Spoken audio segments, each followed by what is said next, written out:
Alright guys, I finally decided to put up a new YouTube video after several years of having just that one stupid intro video.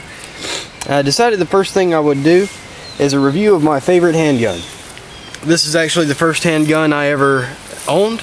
It's one I carry day to day on a regular basis. This is a Smith & Wesson Model 59 9mm. If my research is correct, this handgun was actually developed specifically for testing by U.S. Navy SEALs. The original model was designed as a request for a double-stack 9mm compact handgun. Originally was all steel, now it's a steel upper and aluminum lower. This is actually the Model 459. That designates it as a second generation handgun with the black aluminum lower. If my research is correct, could be wrong. Anyways, the moment I held this gun in my hand, I fell in love with it. It's extremely well designed for a double stack handgun. The grip is perfect for my hand. I tend to have very small hands compared to most people. It fits very, very well in the palm of my hand, gives me optimum reach to reach inside the trigger guard for a perfect trigger pull. I like the Decocker on the manual safety, which right now there's no magazine in place, so it will not cock at all because there is a magazine safety in this firearm. But it does have a manual decocker on the safety that will drop the hammer.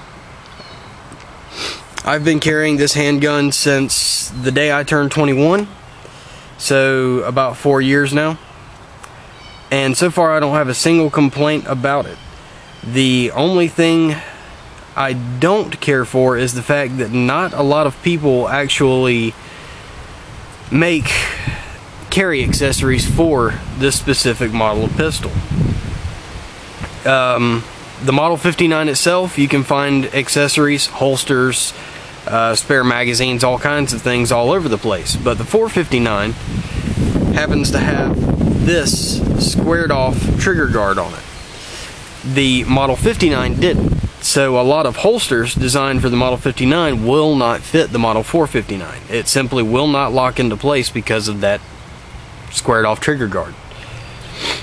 That, so far, is the only complaint I've ever had about it. That and the fact that magazines, spare magazines, are relatively expensive.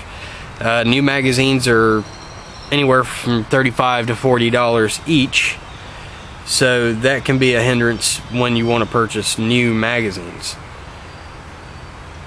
As far as accuracy and reliability goes, I've been able to get more than adequate combat accuracy since the first time I ever fired it. I can generally out to about 15 to 20 yards keep a 3 to 4 inch group, which for me is absolutely fine and dandy considering I don't do any bench rest shooting, anything like that.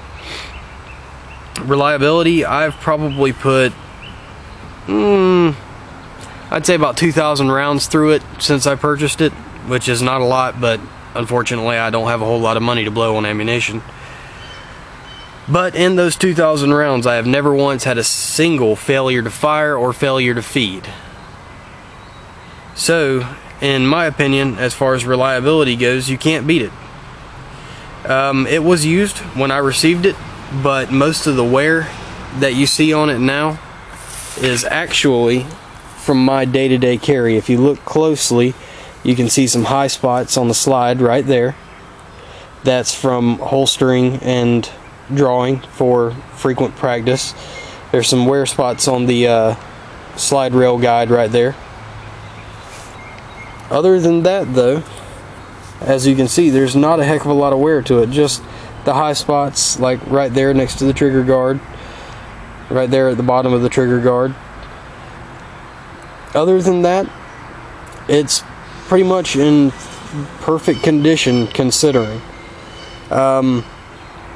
Actually, now that I think about it, there is one more complaint that I have about this specific firearm, and that is the fact that disassembly can be a bit of a pain in the butt.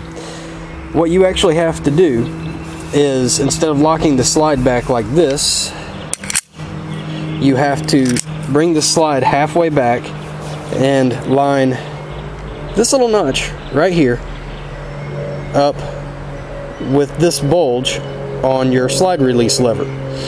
When you do that, on the other side, you have this little button here that you have to press in with some kind of stiff tool. I usually just use the nose of a round from the handgun. Once that is pulled out, you can just go ahead and release the slide and then pull the slide forward off of the frame after pulling the trigger. The only reason that bothers me is because this slide release lever is extremely difficult to remove without a tool, and that makes it difficult to disassemble. I would prefer to be able to push it out with just my finger.